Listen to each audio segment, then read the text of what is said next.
Welcome back. This is time for The Way It Is. We want to get into some of those big stories we've been covering for you away from Matters Mocha the Week. Joining me in studio, Senator Mombasa County Hassan Omar and lawyer Ambrose Weda. Thank you both and good morning. Good morning. You've been well, your week and last week? I think every Sunday these days, one expects the worst. If you listen to these attacks, yes, their scheduling is always usually either, if it is not a Saturday evening, it's a Sunday. And I think we've started to expect the worst every Sunday. But first, before we go to that, is to wish the candidates during the case who will be sitting for the KCP examinations starting tomorrow. Best of luck, best wishes. I think it's a little step in life, a hurdle they must cross, and they need to show no panic and do that with distinction. Okay. Look, we wish them well. Indeed we do. Weda, you've been well? It was a beautiful week, although with these issues of killings, hope we'll be able to, the country will come through it. May I also wish our candidates, those who are in primary, success. It's not a big deal. You'll pass. Those who don't pass, there's another chance. I was in a country, is it Sweden, where if you don't pass, it's not, they don't say you have failed. It's not the end of the world. They say it is a delayed success. Your success has delayed. Still gonna come. It's going to come. So those whose success may delay, is okay. That's a nice way to look at it, positive, optimistic version. Let's get to it. We begin with matter security, a lot of what we'll discuss today perhaps, and Kapedo, where the president did visit, and his directive, you know, that they return these arms, that disarmament happens, and several things emerge from that. So 20 officers are killed in a day, 30 in a week. The problem there is perennial. This is not a new thing. Cattle rustling, we've talked about time and again. Let's begin with you, Senator, what you make of this, because even as the president visited the region and talked tough, I mean, we've heard all these things he's saying. So is it because it's the president saying and that he's visited that will perhaps be what we see bring about change? I was just saying in a light touch, maybe that's the time we should have put on his combat and gone straight into war zone. You know, I think this is rhetoric, as we've kept saying. You see, matter security, if there's a function that is exclusive, national government, that is exclusive of state, that brings legitimacy to any state around the world, is matter security. Yeah. And what we as a political opposition, which is a recognized institution within the Constitution of the Republic of Kenya, is to bear heat and strike hard to tell them that you must take up this responsibility. Because this wave of insecurity is unprecedented. As I said, we've had successive governments. It's not been as bad.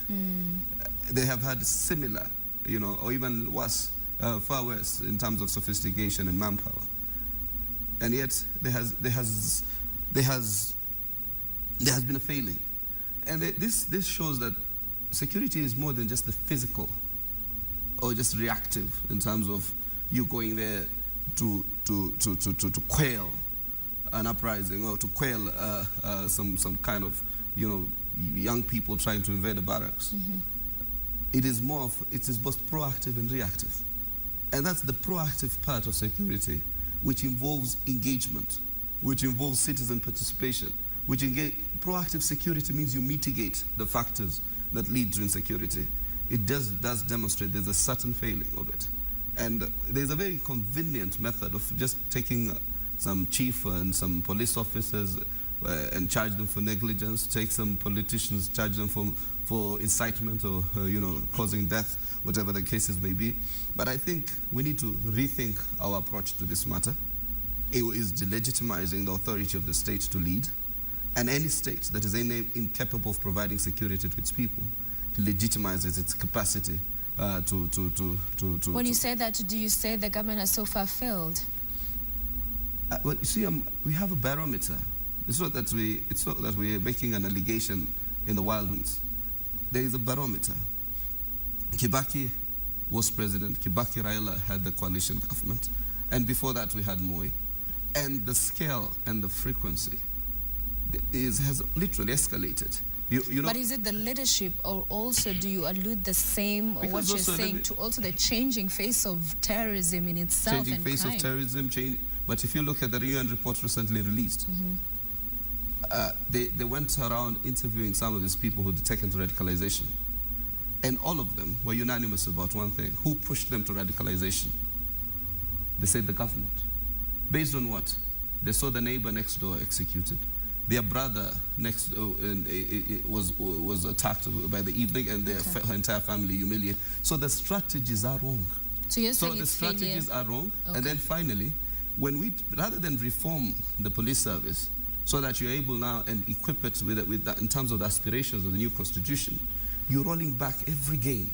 And when you roll back gains, and then you in terms of governance structure, people see an impervious regime, then I think that becomes a recipe for further escalation. All right, so whether he feels that it's the government failures that have led us to this particular place, you have Senator Munoz, he was saying, in as far as what's happening in Turkana, Baringo, it's leaders that are propagating this. It is leaders who have vested interest. It's all about oil and land, in fact, he said, that's at the center, and that's fueling these killings. Thank you. I think I'm used to Senator Omar exaggerating to paint the regime as having failed, in the hope that there will be a vacancy very soon. But there would be no vacancy. Those who claim they have been radicalized because of this and that, the other day it was because Kenya was fighting in Somalia. You can see they keep on shifting the goalposts. Suppose the government was equally that hasty in shifting, then we would be nowhere. Because the other time in this same program and in this country, we said, oh, you have to leave Somalia. If you don't leave Somalia, we'll hit you. When they said, no, we'll deal with you, that has changed. Now some people are trying to go with machetes to barracks and to do what and what. A government, a serious, legitimate government, does not shift. But let's first, before we come to Malindi, in Turkana and Baringo, hasn't seriously there been a failing? Because it's the same problem over and over again. Now, the problem in, especially between the Pokots and the Turkanas, is historical. What has happened today has happened before. That is, you remember Wakina Adi Godana, Wakina Mirugi Kariuki, they died many years ago trying to solve the same problem. And the problem is on cattle rustling. First and foremost, it was there during the Jomo Kenyatta's time. So it is wrong then for senators to say that it is different. They used to have Ngorokos, they used to have the people dealing with those who are charged with the responsibility of protecting the cattle rustling, whatever.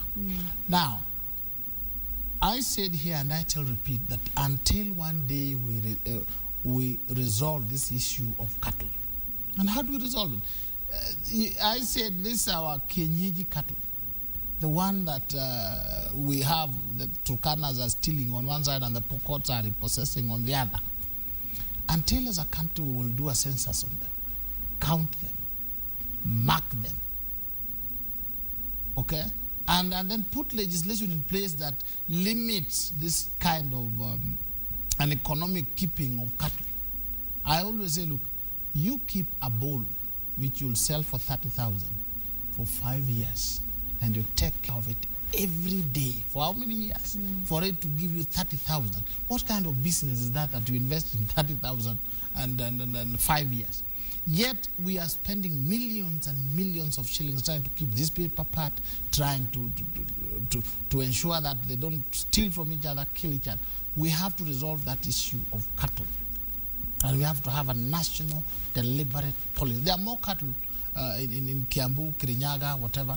One cow generates more than 30 in Turkana.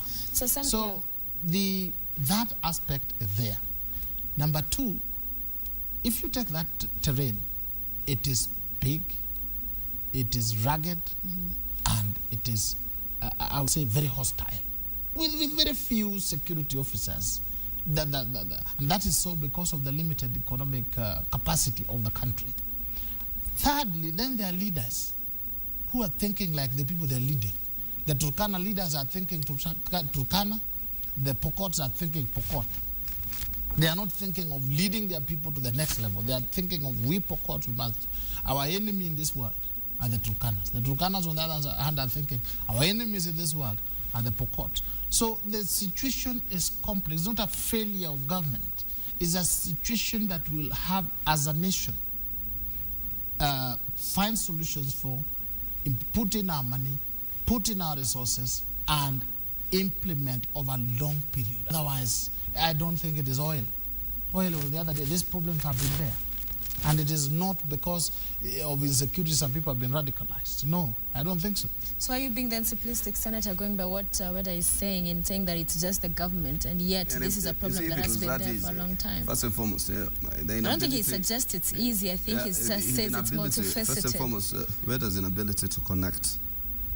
Nobody has shifted our position on a withdrawal from Somalia. When we talk about the government reaction in a numerous numbers of ways. So I think the inability for Weda to connect some of these things broadly, don't be too narrow. You're too narrow, usually in your line of thinking, very simplistic. And I think if it was that easy, I think by now, it would have been resolved. But I'm saying it was not happening. There has been an escalation.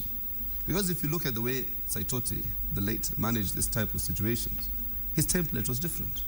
He constantly had these peace meetings. And this must also be backed by confidence building.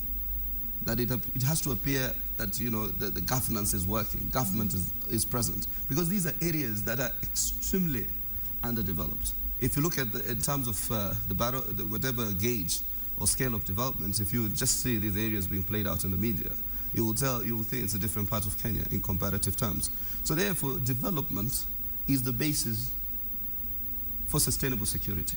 You cannot have sustainable security without development. And therefore, I agree with Council here with respect to the fact that you need to now also create alternative avenues in terms of enrichment, in terms of economic activity. It should not just be some mundane cultural practices that bear nobody any real benefit, but rather escalate the levels of insecurity. We need to bring harmony between communities, something that I think also the national government doesn't do very well, because it's just more of rhetoric rather than real engagement at the grassroots level. And therefore, you need to continue all this multiple-pronged approach. So therefore, that's why I call this is called proactive. You need to be proactive in terms of maintaining security. Reactive is what they have just done. You wait for people to get killed, then you fly there with helicopters, you don your military fatigues, you give warnings, you tell the Pokot elders or whichever other elders to return those guns within 24 hours. If you're a government, why are you asking citizens to return guns? You go hot pursuit. If you can follow the terrorists to Somalia, you can follow the raider in these parts of the country, where with Baringo beats, Pokot beats, anywhere else. So this kind of simplistic, rhetoric, it does not resolve the issues of insecurity.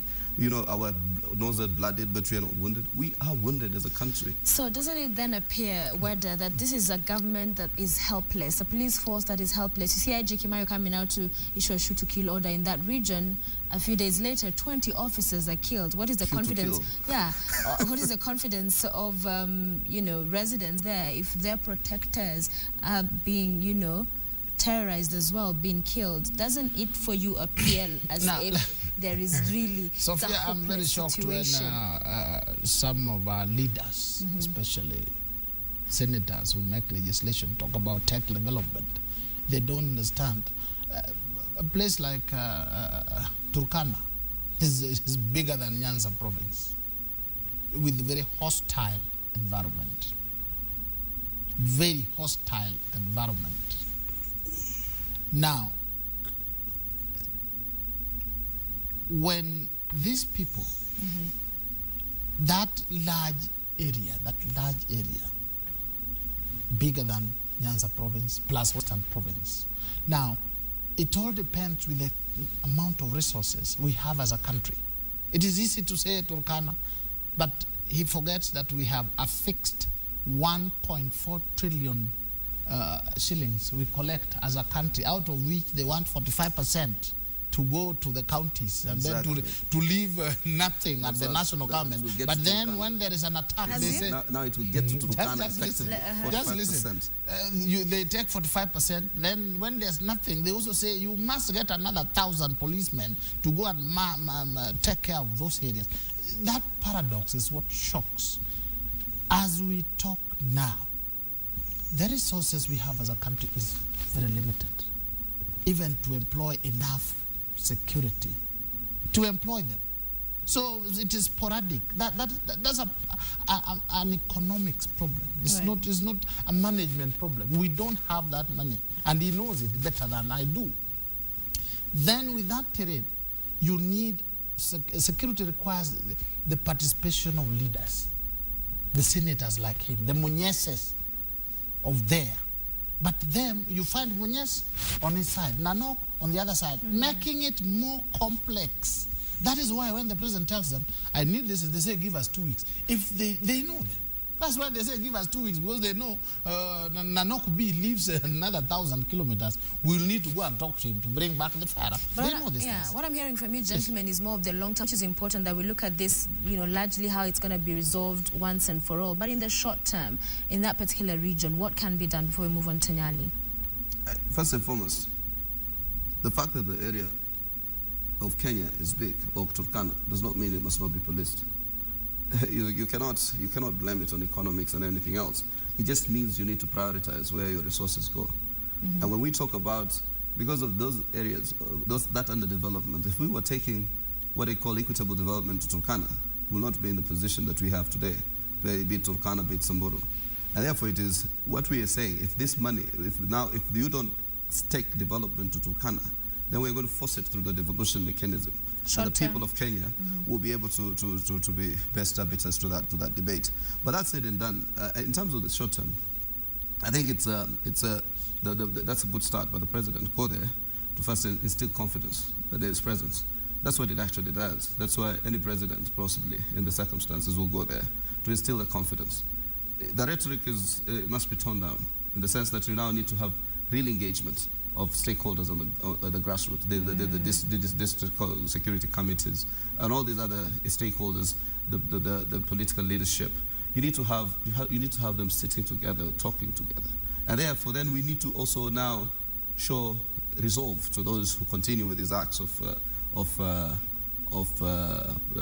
crime, because we need to show deterrence. Deterrence means you deal heavily and almost unapologetically to those who would partake to these acts. And therefore you through intelligence means, through policing services, you are able to investigate and follow through.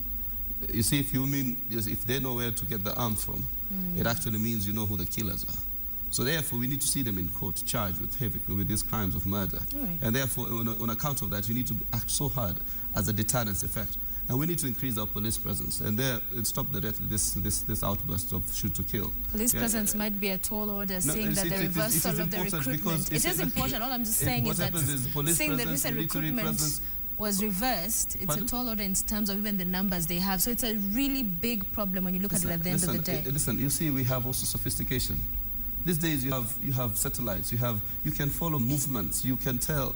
Which we have here in Kenya.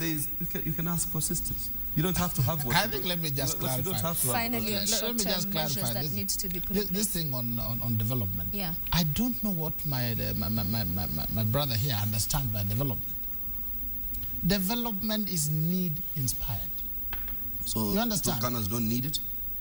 Just listen, let me explain to you. These are now issues of economics, which are a bit complex. They are no longer rhetoric. Which you have no idea to. You see, Nairobi is increasing because people come and invest here. Correct. Now, I cannot go and he cannot go, and I don't think he has ever been to West Pokot, although I own a small plot in Kapenguri, I can tell, and I used to teach there. So I know the terrain very well. Now, because of the hostility of the terrain, the people, just as the same hostility in northeastern Kenya, okay? People, the capital owners cannot and do not want to go to those places. Therefore, they don't attract those things that bring in what you would call development. So the people there must, as of necessity, change their tack to attract the owners of capital to go and invest there. It is not, according to him, government going there to open up shops and up stalls and so on and so forth. So please understand as a senator that development is not the way you think. Okay, short-term measure, very quickly. Just before he comes to that short-term measure, he talks about economic, which he has also no idea about. No, you see, you want to make these counties competitive units so that we decongest people from Nairobi. So the initial commitment to attract any particular investors must be the commitment that is either given by counties or national governments. And what are these commitments? It's about doing a master plan. It's about having the basic infrastructure. These are the things that attract people and making these counties short-term measure that needs to be put in place for Kapedo, Baringo, Turkana regions. I think, I'm sorry to say as a man of God, but I say that this is a kind of scenario where if I was in charge, unfortunately, this is the time that I would send in the GSU to comb the area and deal with a few people in the usual manner that they know. That's number one. But number two, which is more critical, let us do what is called a census of these cattle. And mark them and then have a buffer zone in those areas. All right, let's talk about Nyali, Sam here, and the brazen manner in which this youth would attack a military, that they didn't even conceive that idea to go to a military base. Doesn't that shock you, Senator? We are beyond shock now, because I think what has happened is there has been such an escalation. You know, people brutally being murdered on a daily basis in Mombasa and other parts of the coast region. You know, you can just be shot. Somebody just walks to your car, shoots you and leaves. Somebody walks to some old man sitting on a baraza, says Piga Shahada, means say your last applications, kills you and walks away. Therefore, I think you just see when the audacity of crime graduates, the element of shock is almost treated. For me, it's just the message that they're trying to send is that the audacity is a certain high. If it does truly come from an organized criminal gang or from some of the radicalized groups, then the message is audacious. It's saying, because they also attacked the AP camp in Malindi. So what they're saying is, we're going to also now target the installations of this nature. Whether it was inspired by partly because it comes hot on the heels of the Baringo, the massacre of the 21 police officers, AP officers, may God rest their soul in peace. And I think that shows, therefore, then, the hunter has also become the hunted. So therefore, they're targeting installations. As I was speaking to the leadership in Mombasa and the governor and other members of parliament, just the sheer audacity for you to attack a military camp with a machete, not even at least a light pistol or some light arms somewhere, maybe, even if at a minimum, some other mission, that at least shows that you. So I don't know whether there was some kind of also, as you put it, somebody told them now you're bulletproof, these superstitious things that amewamwagia maji, amewambia, now you're immune to bullets and stuff of that nature. So I think that is some of the things also we need to look into. But it is important for this particular incident, for the police and the intelligence and the security machinery to get to the heart of it. And as the council said here, he hoped to see, for instance, Munyes and Nanok together. And that is also our hope, that leaders will close ranks on these matters. So it is also pertinent for national government to appreciate that it is a time when there needs to be a discourse on national security. People need to start to discourse to generate ideas, because there are people with quite some interesting ideas. I see some of your panelists, even you bring on KTN. And I look at them, whenever I hear matter security, I will stop. Even if I get late to the little next appointment, I will hold my horses to just get an extra idea. I see panelists here who discuss security with such eloquence and brilliance that I ask myself, why is that guy? Outside. Why is it he there? That guy should be this guy and not that other guy in there. Even if you don't want to appoint him formally, There are ways in which you can have attract them as advisors. Exactly, you can attract them in frameworks of government so that they can continue to advise on certain security strategies, particularly with respect to the challenges that we have. Because this is worrying. Even the president, while in Kapedo, acknowledging that perhaps some of the manner in which we're seeing these criminals operating is to suggest there is no government in place, or there's no control, that it's a mess, anybody can do what it is they want to do, and reiterating that as government they will ensure this does not continue to happen. But more concerning is that there seems to be a common thread that connects all of these incidents, that not even looking at them in isolation, you have what happened in Kapedo, you have Westgate, you have Mpeketoni, you have all these other attacks we've been seeing. It's a huge, deeper problem. As you sum up this security conversation, how do you then restore the confidence of a country? The police in themselves having a myriad of challenges, even just with their numbers. You have heard me saying, talk about the Monyes and so on. When I talk about Monyes, I'm also referring to my popular and likable brother here, the senator from Mombasa, coming on TV and going there in Mombasa saying nothing. Actually, there's no security. Everything, if you listen to him, if you are somewhere in Britain coming to Kenya, you will not come. Because that is a senator who understands how much money we have as a country, how much we can invest in certain fields, talking like he has no clue. That is part of the alarmist teams. And these alarmist teams are the ones who are creating the Alice Lakwena-like kind of attack. But surely there needs to be somebody to talk about when a situation looks like it's going out of control. If they all keep quiet. Just listen. I'm not saying they keep quiet. I'm saying when they talk as if everything has gone, because some young people, some 15, 20 or so followers of Alice Lakwena, you know Alice Lakwena? In Uganda, he cheated some young men, like during the Maji rebellion, that if we pour water on you, you will. That kind of talk, that kind of cheating is given credence when you see your own leader that you believe in also telling you everything is so loose. There has been challenges, but the challenges are not that deep. If you look at challenges in other countries, then you appreciate that we have our difficulties, but because of minimal resources, and the leaders themselves should come in together and say, this is our country, we have to resolve it. All right. When we have done well, the country has done well on terrorism for now, you must say, okay, we are doing well on this. When they were flashing out the terrorists how do you rate doing well when we're not learning lessons from Westgate to Mpeketoni? It's not doing well. What do you mean we're not learning lessons? What is not being done? The Mpeketoni report said and came up with the same things that we had from Westgate. Lack of coordination, arrival late in terms of being armed. It's the same things, the same script. It appears. It could be copy-pasted. What the problem is Weda has a very depth of understanding in many matters. You see, look at it. We know what people have been conversing here. He totally understands it very differently. As I said once in this very program, why there are students who get A's and why there are students who get C's. My teacher told me he teaches the same class. And there are those who will understand him differently.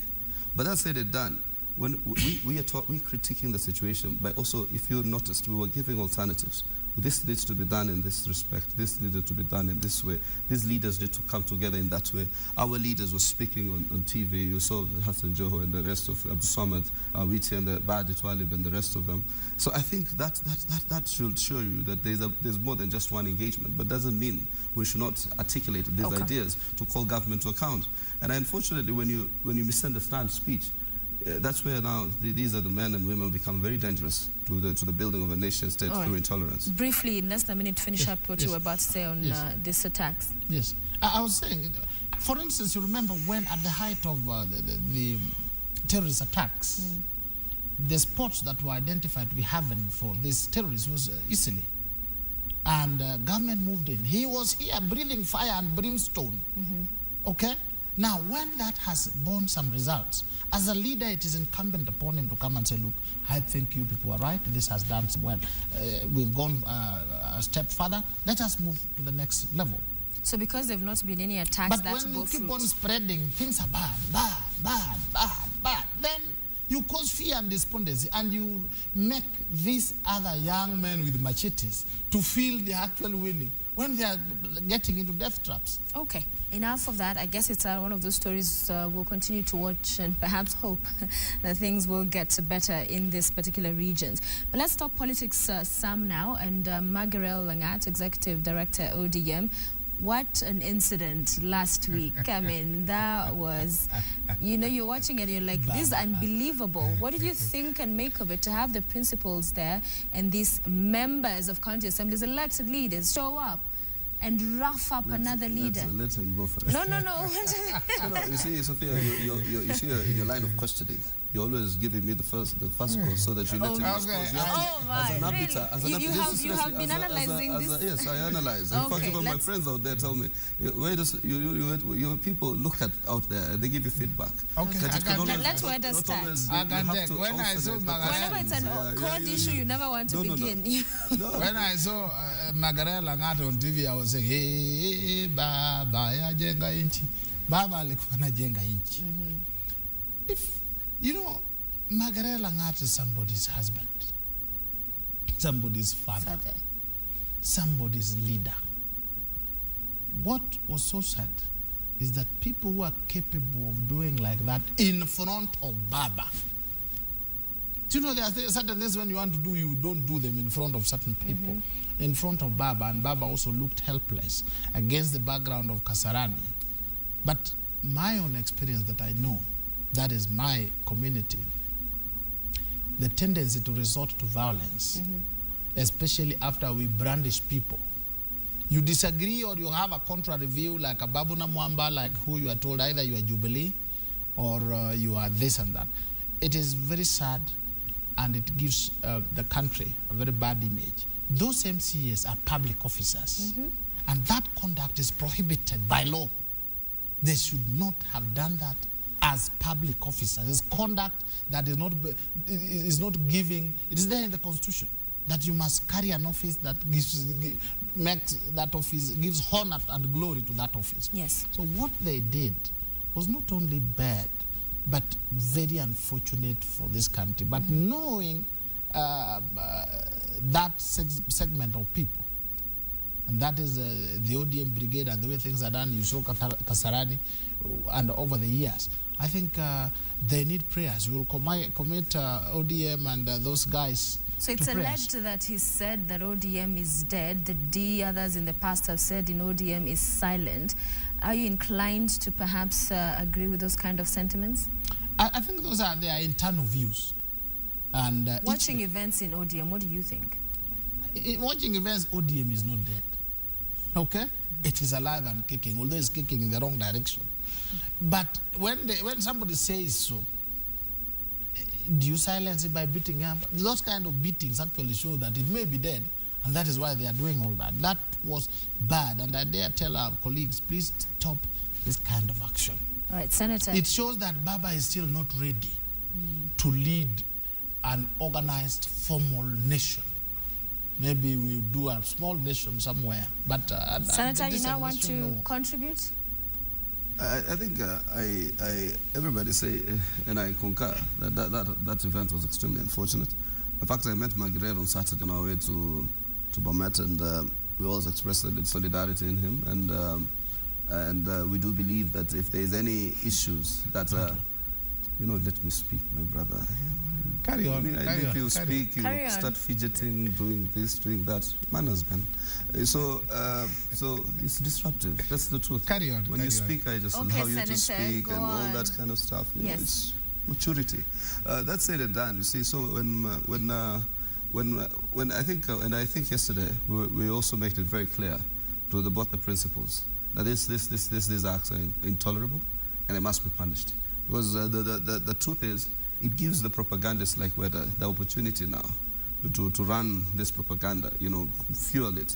And I think there is some element which has been associated to a certain brand of politics, particularly within a certain domain of politics, that it has been violent, and you need to continue to redeem this image if you need to rebrand in a manner that builds confidence in the population. And therefore it was instructive for the former vice president to stand very firm and say that what happened before us yesterday. He did say it together with the Raila Odinga at Kayole, what you did to us was disrespectful. They have urged the police to take progressive steps to apprehend the perpetrators of that incident. And I think some people have already been called to record statements. Secondly, owing to that too, is a question of the party internal structures. The party must deal on both elements: discipline for those who disrespected not only the national leadership but the party and the coalition, because that was a coalition meeting. It was not an ODM meeting. So don't do it when other coalition partners are there. We were there as Wiper. Ford Kenya was there. That's why Iseli and the rest of the team wanted to walk away. That's why the vice president has protested. He says, if you want to do this type of things, then just call for an ODM meeting and do it. So that leave the rest of us out of this debacle. Thirdly, is they need to deal with the discipline. If there are any real issues that the NEC, I'm told the National Governing Council of ODM will be meeting, then they have the powers to give marching orders to Margaret if these allegations are substantiated. But as far as I'm concerned, Margaret is a fine gentleman. He has been loyal to the party. I mean, if Margaret wanted to be in Parliament today, all he needed was to defect to URP closer to the elections. So you don't humiliate people basically based on the fact that you disagree with a certain comment. But one thing, they should not, if he did make that statement that ODM is dead, then he has no business being in ODM. As a matter of conscience, he does not need to be in ODM as a matter of conscience. That's the truth of the matter. So but if these allegations are just wild allegations, then we need to continue. Because you cannot then tell me, you cannot say KTN is dead, and then still expect to be in the show, in the newsroom, anchoring news for KTN. You cannot say URP is dead and still become the chief executive of URP. You cannot say TNA is dead and still continue to pretend that you're the TNA executive person. So I think if this is the truth, then as a matter of conscience, you know, when you don't believe in something anymore, the rightful thing is not for you to report to that work every morning because it's a livelihood, is to make a conscious decision. And I know Margaret is a credible gentleman. He stood ground against a wave of URP and anti-ODM, and it's important that we also acknowledge that the sacrifices made for the party. Going by the meeting that Raila had with the same MCAs, Nairobi MCAs, then it paints a picture. Some would imagine that perhaps, seeing that we've had of allegations that it was well planned, that he may have been in the know. What do you say to that? I mean, I don't think so, because this time even the gap and the disappointment was very clear. I think there was a protest on Margaret's person in terms of his continuation being in the ODM party as the chief executive. But in terms of whether he had prior knowledge, I highly doubt. And I think what happens is, you know, we over-magnify, but we know Baba has become a myth to many people. His hand is here, his hand is there, his hand is there, his hand is there. And I think sometimes it's as simple as it is. Let this matter, as he is directed, be investigated by NEC and the NGC as matters of discipline. Let it also be investigated by the police as a matter of But the botched elections investigated, but not so much seen from that. I guess there's not much hope on this particular one as well. But your thoughts on that Baba may have been... Let me tell you, you shall know, the good book says you shall know them by their company or their friends. In Ukambani, over the years, the Kamba nation has never been known to be prone to violence. Ever since they went to bed with the Baba, either MCAs are being beaten in public or senators are calling and guns, you shall know them. The culture of violence has seeped to their friends. Baba may not have planned it, but the way I know normally things work, those who are near Baba, when they know that Baba is unhappy about something, they implement it. If you see what happened in Kasarani, it looked very surprising, but having been there, it's not surprising. You would not dare touch somebody that Baba loves. It has never happened. But the moment, like, there was a time you would not dare even say anything bad about a Babu Namwamba. Now that Baba is not happy with him, you see all sorts of things. So there's what we call constructive knowledge. Not plan, constructive knowledge. You know that that is now in the outer chamber. We don't know, we don't want to know what happens to him. And then these people having been near Baba, no. I think at that time when he was being beaten, because Baba was there on camera. Yep. The body language, the reaction, constructive knowledge, I dare say. Let me just tell you something. You know, that's a very dangerous remark he's just made here. That because of association of the Ukamba people with the Luo people, let me just put it the way he tried to put it. Now Ukambas have become violent. That's the highest form of ignorance is stereotypes. Because stereotype blinds you from many other, from an objective critique of any situation. What has Raila got to do with a bodyguard of an MCA or the speaker in Makueni, or Luos for that matter, as a community, got to do with that shooting? In fact, if we were to say typically about Luos, have you ever had Luos using firearms anywhere? It probably would have been stones. So if you were to still drive that stereotype, if you were to drive that stereotype, it's really not right. It's really not fair to equate these things in the manner he does. I think we're in a serious debate here, and these are crimes that must be investigated for what they are. The IG dealt very firmly with the incidents in Makueni. I want to hope that the IG will deal equally firmly with this incident at the Orange Party, because also they need to put many other political players at risk in terms of their free speech. And it is likely that if things are not dealt with, what continues to allow political hooliganism, we've spoken about it, is the inaction. And therefore,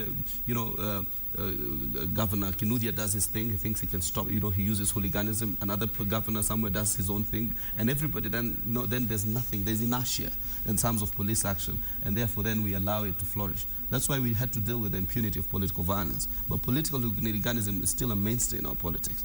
So therefore, I think what happens is we need to have the soberness to deal with political hooliganism, whether it comes from an MCA, whether it comes from a member of parliament, whether it comes from a senator, a governor, even a presidential candidate or a president. We must deal with it. These are the things that create Jeshila Huida, Jeshila Yule, and Jeshila Yule. And I think what we conquer people with is the battle for the hearts and minds. It comes with information.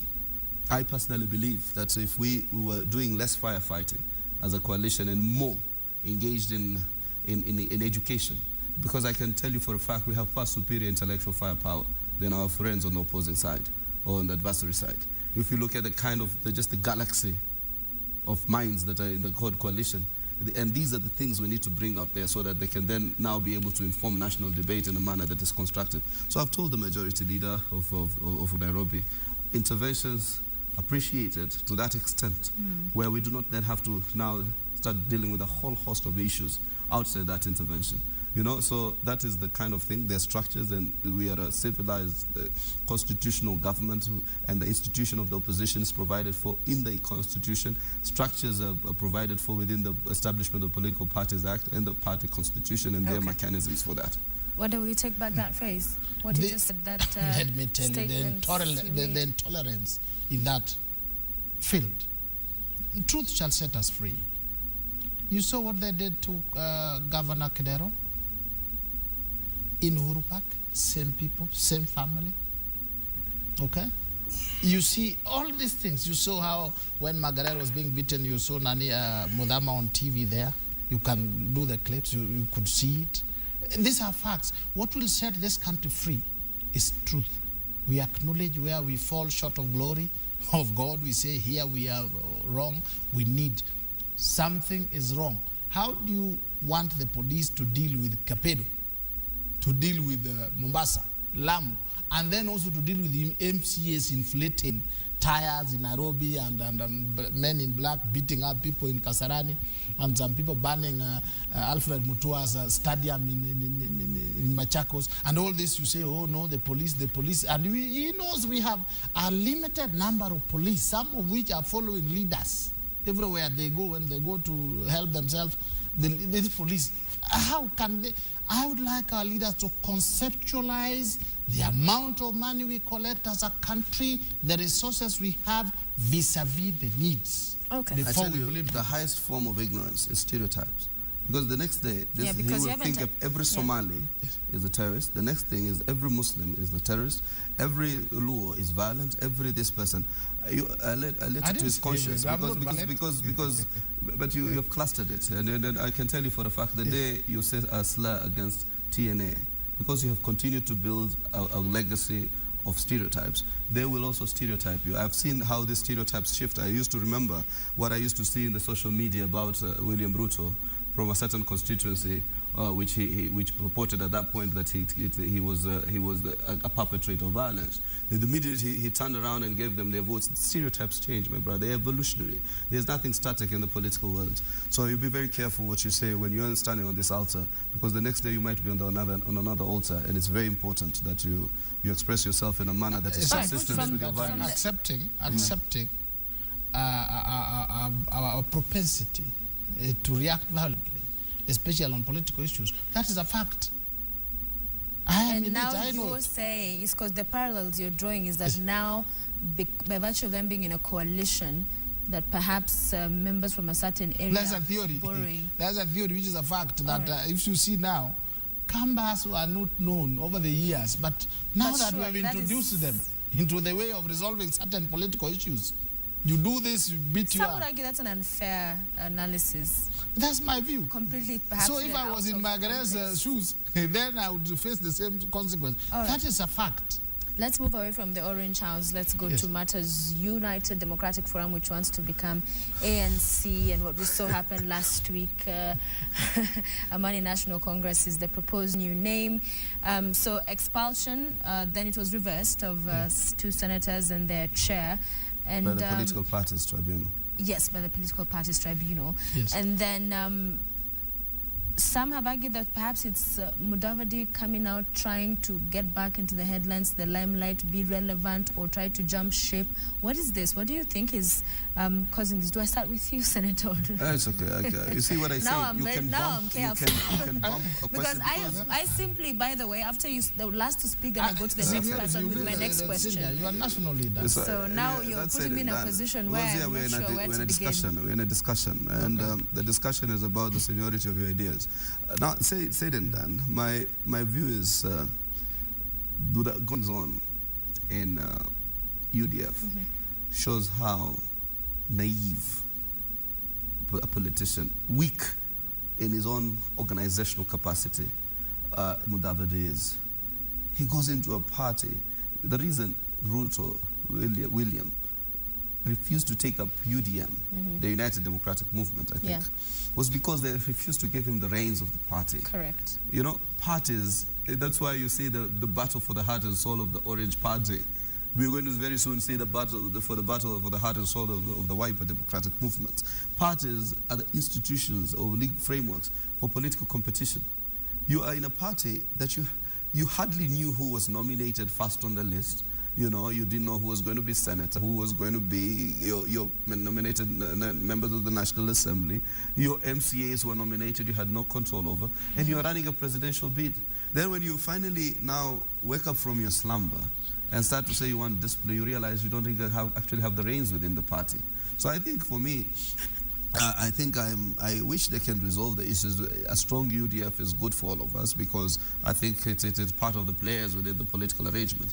No, it's never a blessing to have a weak political institution. The stronger they are, it makes the other stronger ones even be stronger and more concerned.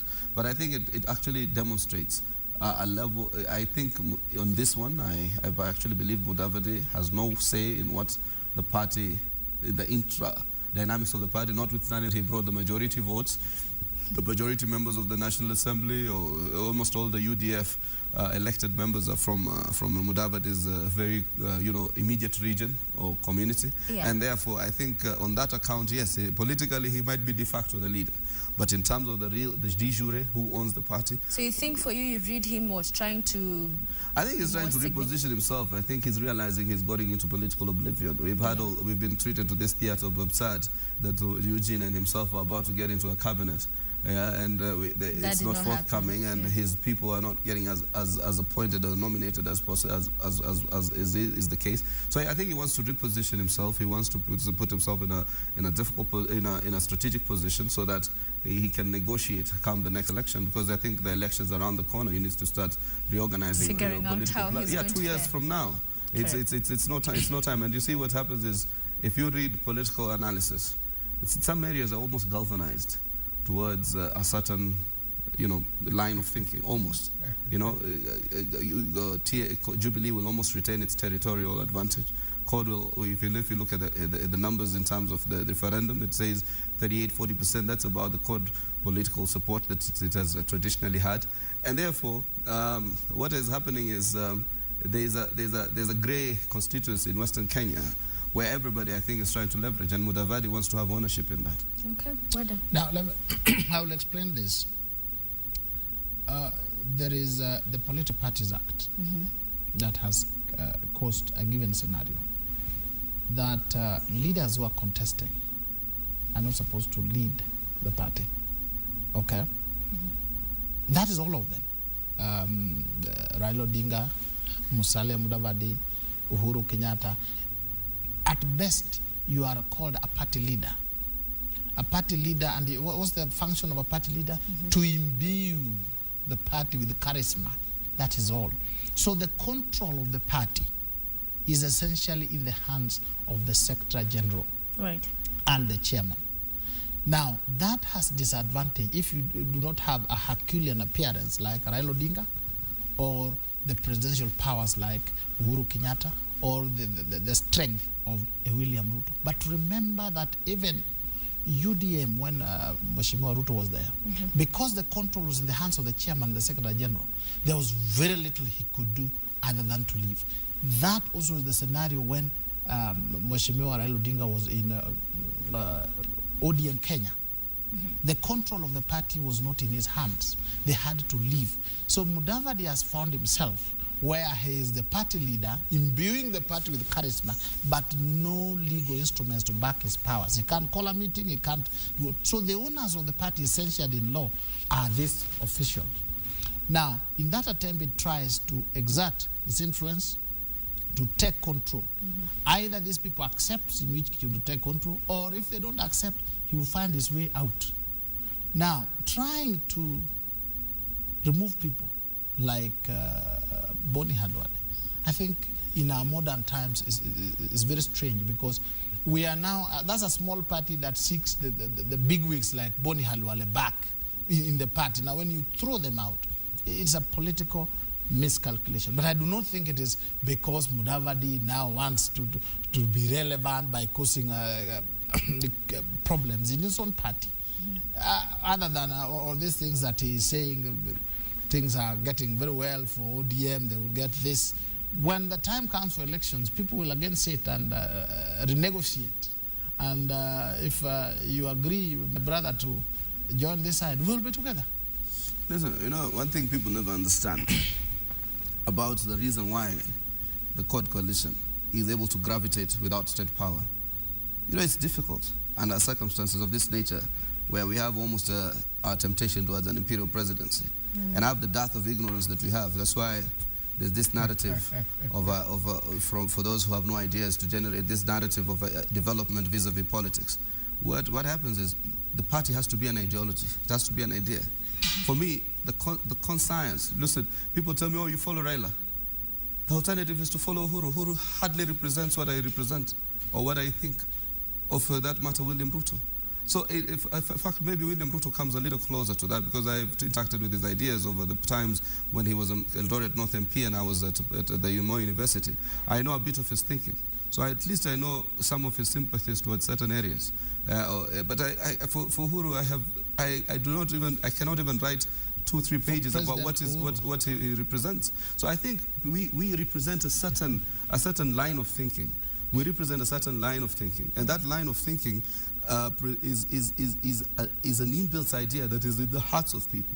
That's why outside government, yes, we can say that we have maybe a strong leader called Raila Odinga, but outside government, for you to gravitate in the manner, if we didn't have the kind of belief systems, the kind of party structure, leadership that we have, today would have been so decimated but at least we're able to keep faith and to keep the core constituency of the party intact. And therefore, what I think is manifest is that parties must now grow ideas. So this idea of thinking you need to own a franchise of politics, everybody is starting a political party. I saw an article in the Standard this Sunday, and I was interviewed by Juma Kwayera. There's a proliferation of applications in the political party, register of political parties, because everybody wants to have this little kingship. You want to contest with this. You want to contest the king of Meru. Our esteemed Kiraitu Murungi, an extraordinary gentleman in the Senate, you form a little party so that you can rival the APK, because everybody wants to have ownership. In the coast you feel disenfranchised, you say, we are going to need to have a coast party now, because, and coast party or Meru party or whichever party for what? I do not believe you dislocate, let's say for instance right now, assuming we go with a theory that this coalition is predominantly Kikuyu and Kalenjin, you do not dislocate the Kikuyu and Kalenjin with the coast people so that you replace every Kikuyu or every Kalenjin with a coast person. You want to bring governance. And until these parties are fueled by certain ideas. So I don't believe even when we talk about Western Kenya candidacy aspirations, it means we want to replace every person in government with a Luya. Or for that matter, ODM wants to replace, CORD wants to replace every person with a Luo or Akamba or anybody else. And in fact, I remember, this is my last part, I remember I walked into Kalonzo, I went to see Raila Odinga and Kalonzo Musyoka just before the elections. And I said, when we win, when we win. At that time it was one, and we still won. So when we win, I hope you will have gotten the chunk, Raila Odinga, of power. So I likened it to Obama, that Obama does not have a cabinet of black people. He has a cabinet of Americans, of all diversity. So I hope there will be no more than one Luo as cabinet secretary, because we'll have given you everything. You are the president. I told Kalonzo Musyoka, being number 2, we hope to see 2-3 Kambas at maximum. And let all those tribes or those regions that did not vote for us have equitable footholds within your cabinet. And I said, unless we demolish ethnicity, by showing that we are able to raise beyond those barriers. So therefore, tomorrow, in 2017, you can be sure, we will be in that coalition called CORD, and there will not be as many Luo cabinet secretary or Kambas just because maybe there's a principal and a deputy who come from those parties. Front you for the presidency. The time will come. Digital. Before we move on, in terms of just what Senator has touched on and political parties and the manner of politics that is practiced here in Kenya, is that likely to change anytime soon, where you have a strongman or kingpin or whatever from a certain region, and so a party is said to be, for example, TNA, you say Uhuru, URP, you say Ruto, although the other Ruto is trying to, you know... Now, the reason why these kings have developed is over the feeling that if our man is at State House, then it's our time. To eat. Now, the new constitution is demystifying this kind of thinking, and again with the devolved resources. So after 2, 3, 4 elections, especially after President Uhuru, the Kikuyus, we realized after all they didn't get anything extra because President Uhuru was one of them. Just a few appointments. But if I'm appointed to a position, just like as a Senate, I eat in my house. It's my sausages that change. Otherwise, it doesn't change to the people of Seme or Kisumu. So after 2 or 3 elections, when people will have learned that the game has changed, it is no longer during Moi's time when the constitution allowed him to dictate which road is going to be built, to dictate who is going to be appointed where. It is now, there's parliamentary approval, the budget is open. When people realize that, and they're slowly realizing, after 2 years of Jubilee in power, they realize after all it doesn't matter much. After 2, 3 elections, people will start going for substance. People will start saying, I need the policies. What policies do you have? These ones. And we think we trust you, we give it to you. For now, we are still hoping. I hope if Raila was president, then the Luo people will be eating the honey. We will be eating from the honeycomb. And the others are like that. Because we grew under Moi, and we saw it. When you could go and be given land, you could go and be given plum jobs. The impact of Kenyan Constitution 2010 has not sunk, but it is slowly sinking. They realize when the president appoints Weda to a position, if it is not in order, the court comes and says that's wrong. So once we realized that, we were going to go for merit. And that's why I say I would not mind voting for my brother as a presidential candidate and bringing that vision you have. But for now, you are stuck with these people who are gone. Finally happy with He you. wants me to rock the coin. He wants me to go and sit down. No, your vision is okay. It's only that you are now, you are swallowed by all Let me tell you, what happens is, you know, you see, you have to grow. Yeah. You have to take steps. And I think we have strategically lately placed ourselves in a position within the coalition that we can, our ideas and opinions matter. And that's what you need to do. You need to locate yourself. I always just ask my colleagues, my friends, you know, people underestimate my level of friendship to Kipsuma and maybe to Kendeke. Kendeke and I were in the same class in school. He was my classmate, then my teacher. We were in the same high school, then Anna school, then Putumo University together. So we have a stretch of a relationship.